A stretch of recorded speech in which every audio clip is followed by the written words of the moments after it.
कभी सोचा है कि कोई राजकुमार अपनी मर्जी से अपना पूरा राजपाट क्यों छोड़ देगा?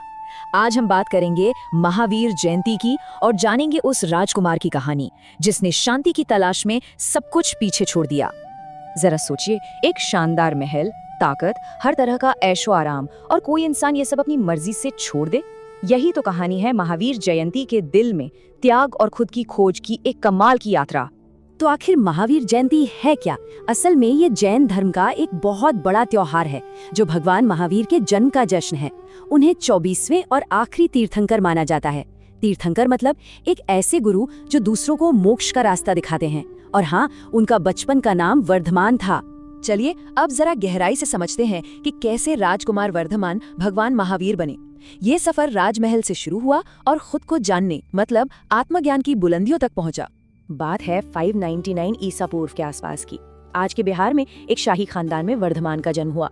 सोचिए, चारों तरफ दौलत और शानो शौकत, लेकिन इसके बावजूद उनके मन में एक अजीब सी बेचैनी थी, एक एहसास कि जिंदगी का मकसद इन महलों की दीवारों से कहीं ज्यादा बड़ा है। तो 30 साल की उम्र में उन्होंने सच की खोज में अपनी शाही जिंदगी को अलविदा कह दिया। फिर 12.5 साल की कड़ी तपस्या और ध्यान के बाद उन्हें मिला केवल ज्ञान, यानी कि संपूर्ण ज्ञान। और आखिरकार 72 साल की उम्र में उन्हें निर्वाण मिला, मतलब जन्म और मृत्यु के चक्कर से हमेशा के लिए आजादी। तो जब उन्हें ज्ञान मिल गया, उसके बाद भगवान महावीर ने दुनिया को क्या सिखाया? उनकी सारी शिक्षाओं का जो निचोड़ है ना, वो मिलता है 5 महाव्रतों में। ये एक नैतिक और अनुशासित जिंदगी जीने का रास्ता दिखाते हैं। ये 5 महाव्रत हैं। पहला, अहिंसा, यानी मन, वचन और कर्म से किसी को कोई नुकसान न पहुंचाना। दूसरा, सत्य, मतलब हमेशा सच बोलना। तीसरा, अस्तेय, यानी जो चीज दी ना गई हो उसे कभी ना लेना। चौथा, ब्रह्मचर्य, पवित्रता और आत्मसंयम। और 5वां, अपरिग्रह, मतलब चीजों से लगाव न रखना। यही 5 जैन दर्शन की नींव है। और इन 5 व्रतों में भी अहिंसा को सबसे ऊपर रखा गया है। और इसका मतलब सिर्फ किसी को मारना पीटना नहीं है। इसका मतलब है मन से, बातों से और कामों से हर जीव के लिए, चाहे वो एक छोटा सा कीड़ा हो या बड़ा जानवर, सबके लिए गहरी करुणा रखना। तो ये तो हुई उनकी शिक्षाएं। पर आज के जमाने में लोग महावीर जयंती मनाते कैसे हैं? ये दिन सिर्फ ज्ञान की बातों का नहीं, बल्कि भक्ति और सेवा का भी दिन है। चलिए देखते हैं कि इस दिन होता क्या क्या है। इस दिन जैन मंदिरों में खास पूजा पाठ होता है। बहुत सारे लोग इकट्ठा होते हैं।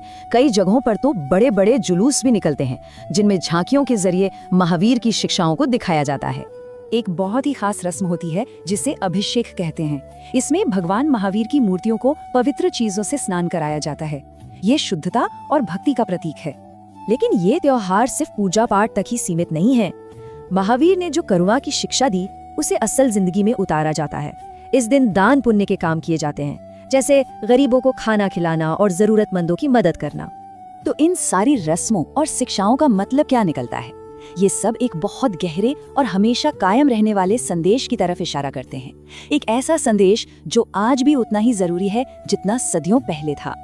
तो कुल मिलाकर ये त्योहार हमें शांति, अहिंसा और आत्म अनुशासन की याद दिलाता है। ये हमें प्रेरणा देता है एक ऐसी जिंदगी जीने की जो नैतिक हो, जिसमें हम सचेत रहें और हर जीव का सम्मान करें। और ये बहुत ही पावरफुल सोच है। आज की हमारी इस भागदौड़ भरी और तनाव वाली दुनिया में महावीर का सादगी, करुणा और सद्भाव का संदेश एक बैलेंस्ड और मीनिंगफुल जिंदगी जीने का रास्ता दिखाता है। तो आखिर में ये सवाल बचता है कि करुणा और सादा जीवन जीने का ये 2500 साल पुराना संदेश आज हमारी मॉडर्न दुनिया को कैसे रास्ता दिखा सकता है? ये एक ऐसा सवाल है जिस पर सोचना बनता है।